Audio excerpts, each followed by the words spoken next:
पलक सीमापुरी गांव में अपने माँ बाप के साथ रहा करती थी। उसके पिता साइकिल में हवा भरने का काम किया करते।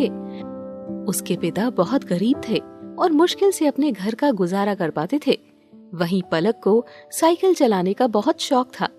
एक हफ्ते बाद उसका जन्मदिन था और उसने अपने पिता मोहन से कहा, पिताजी, अब तो मैं पूरे 17 साल की होने वाली हूँ और अगले हफ्ते मेरा जन्मदिन भी है। मुझे एक नई साइकिल दिलवा दो ना। इतना दूर मुझसे पैदल स्कूल नहीं जाया जाता। मेरी बेटी, तू तो घर की हालत जानती है ना।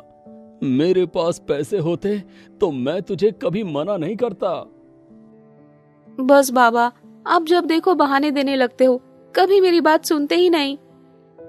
पलक ये बोलकर नाराज होकर घर से बाहर निकल जाती है। तभी उसे गांव के जमींदार के लड़के प्रकाश की साइकिल खेतों के पास खड़ी मिलती है। अरे वाह, अब तो मजा आ गया। कोई देख भी नहीं रहा। एक काम करती हूँ, थोड़ी देर ये साइकिल चला लेती हूँ, फिर इसको यहीं खड़ी कर दूंगी। पलक ने अब आसपास देखकर साइकिल उठा ली। तभी जमींदार के लड़के की नजर उस पर पड़ गई। वो दूर से चिल्लाया, अरे मेरी साइकिल! चोर चोर चोर! पकड़ो पकड़ो! पलक को कुछ समझ नहीं आया कि वो क्या करे। वो साइकिल लेकर भागने लगी और जमींदार का लड़का और गांव के कुछ आदमी भी पलक के पीछे भागने लगे और पलक साइकिल चलाते हुए रोड पर आ गई। लेकिन हड़बड़ी में उसका बैलेंस बिगड़ा और सामने से आते एक ट्रक से उसका एक्सीडेंट हो गया और उसी पल वो एक चुड़ैल बन गई। इन गांव वालों को मैं चोर लगती हूँ। अब इनको मैं बताऊंगी। जीते जी मुझे कभी साइकिल नहीं मिली। अब मैं इस गांव में किसी को भी साइकिल नहीं चलाने दूंगी। अब ये गांव वाले देखेंगे साइकिल चोर चुड़ैल। ये बोलकर चुड़ैल वहाँ से गायब हो जाती है और साथ ही वो साइकिल भी गायब हो गई। अब अगले दिन प्रमोद जंगल से अपने घर की तरफ साइकिल पर आ रहा होता है। तभी उसे जोर से बाथरूम आता है। अरे राम रे, इसको भी अभी आना था। खैर, जंगल में कौन देख रहा है। ये बोलकर वो जंगल में हल्का होने लगता है। जब वो अपनी साइकिल की तरफ बढ़ता है तो साइकिल अपने आप आगे बढ़ने लगती है। अरे बाप रे, ये साइकिल अपने आप आगे कैसे बढ़ गई। अब प्रमोद और आगे बढ़ा तो अपने आप साइकिल की घंटी बजने लगी। ये देखकर प्रमोद घबराकर चक्कर खाकर जंगल में बेहोश हो गया और अगले दिन गांव में साइकिल चोर चुड़ैल का आतंक फैल गया। क्योंकि सुबह प्रमोद तो मिला था लेकिन उसकी साइकिल नहीं थी। ऐसे ही अब धीरे धीरे सब लोगों ने साइकिल का इस्तेमाल बंद कर दिया था। एक दिन गांव में साइकिल से एक डाकिया आया और उसने साइकिल की घंटी बजाई और चुड़ैल उसके सामने आ गई। चुड़ैल! हाँ, चुड़ैल। अबे डाकिए, तुझे पता नहीं क्या, इस गांव में साइकिल चलाना मना है। जैसे ही तूने घंटी बजाई मैं आ गई। चुड़ैल ये बोलकर जोर जोर से हंसने लगी और उसके बाद डाकिये की साइकिल गायब हो गई। वो नीचे गिर पड़ा और बेहोश हो गया। वहीं अब मोहन का काम चलना बंद हो गया था और उसे ये नहीं पता था कि पलक ही चुड़ैल बनकर सबको डरा रही थी।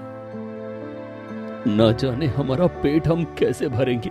अब तो गांव में लोगों ने साइकिल का इस्तेमाल भी किसी चुड़ैल की डर की वजह से बंद कर दिया है। आप फिक्र मत कीजिए, कोई ना कोई रास्ता निकल आएगा। वहीं कुछ घंटों बाद साइकिल पर चुड़ैल आधी रात को घंटी बजाते हुए घूम रही होती है।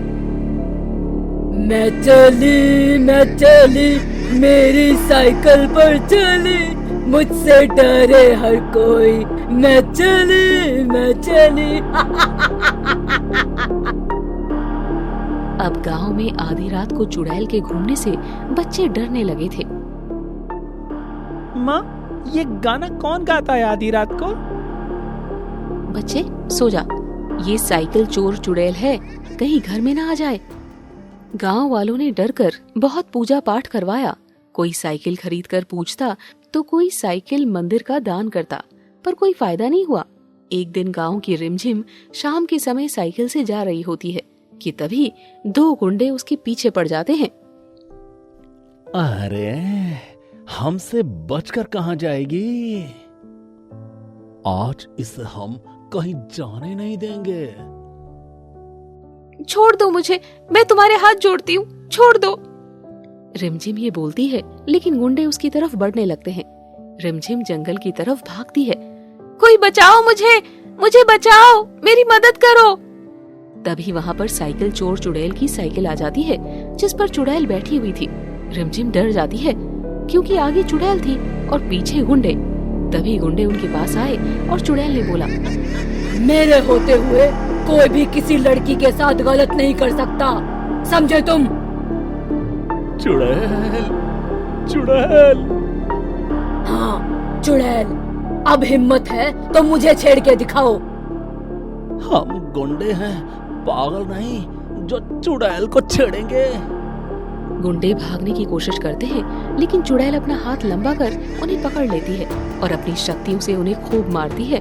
और गुंडे वहाँ से बहुत बुरी हालत में जान बचाकर भाग जाते हैं। जिसके बाद रिमझिम ने कहा, तुम तो चुड़ैल हो और सबको परेशान करती हो, फिर तुमने मेरी मदद क्यों की? मैं चुड़ैल हूँ, लेकिन मैं भी तो इंसान थी, मेरी भी एक कहानी है। चुड़ैल ये बोलकर अपनी सारी कहानी रिमझिम को बताती है, जिसे सुनकर रिमझिम कहती है, यानी तुम गलती से मरी हो और तुमको साइकिल बहुत पसंद थी, लेकिन तुमने बताया कि तुम्हारे बाबा साइकिल में हवा भरने का काम करते हैं, उनको भी कितना नुकसान हो रहा होगा ना? हाँ ये तो है, लेकिन अगर मैंने साइकिल नहीं चलाई तो इस गांव में कोई और भी साइकिल नहीं चलाएगा। चुड़ैल ये बोलकर गायब हो जाती है। जिसके बाद रिमझिम गांव वालों की सभा बुलाकर सबको सच्चाई बताती है, और मोहन भी वहाँ था। मेरी बच्ची, कैसा बाप हूँ मैं। अगर मैं काबिल होता तो एक साइकिल की वजह से मेरी बच्ची की जान नहीं जाती। नहीं, मेरी भी गलती है। उसने साइकिल चलाने को ली और मुझे लगा वो चोरी कर रही है। ना मैं उस पर इल्जाम लगाता, ना उसकी जान जाती। अब हम गांव वालों को इसका तोड़ निकालना होगा। जिसके बाद गांव के एक बुजुर्ग बाबा ने कहा, उस बच्ची की जान साइकिल में बसती थी, क्यों ना हम गांव वाले पैसे मिलाकर उसको एक प्यारी सी साइकिल तोहफे में दें। बाबा ये बहुत अच्छा आइडिया है। अब सब गांव वाले पैसे मिलाकर एक प्यारी सी साइकिल खरीद कर लाते हैं, जो बहुत महंगी और अच्छी थी, और उसे लेकर उसी जगह जाते हैं जहां पलक की जान गई थी और उसे बुलाते हैं। तभी वहां अपनी पुरानी भूतिया साइकिल पर पलक आती है और कहती है, तुम गांव वालों ने क्यों बुलाया है मुझे यहाँ? और तुम गांव वालों की शामत आई है क्या? ये साइकिल किसकी है? तुम लोग जानते हो ना, इस गांव में साइकिल चलाना मना है। मैं इसे भी चोरी कर लूंगी। तुम इसे चोरी नहीं कर सकती। क्यों?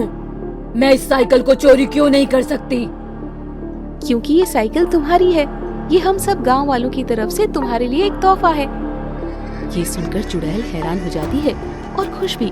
जिसके बाद सब गांव वाले उसे साइकिल दे देते हैं, और जैसी चुड़ैल अपनी नई साइकिल पर बैठती है, वो चुड़ैल से पलक के रूप में आ जाती है। आप लोगों का बहुत बहुत शुक्रिया। मेरा सपना पूरा हुआ, मुझे खुद की साइकिल मिल गई। अब मेरी आत्मा को मुक्ति मिल जाएगी। आप सभी इस गांव में अब साइकिल चला सकते हो। मैं इस गांव से जा रही हूँ, लेकिन कोई भी किसी को परेशान करेगा तो मैं अपनी पुरानी साइकिल पर आकर उसे अच्छा सबक सिखाऊंगी। ये बोलकर पलक यानी साइकिल वाली चोर चुड़ैल वहाँ से गायब हो जाती है और उसकी आत्मा को मुक्ति मिल जाती है।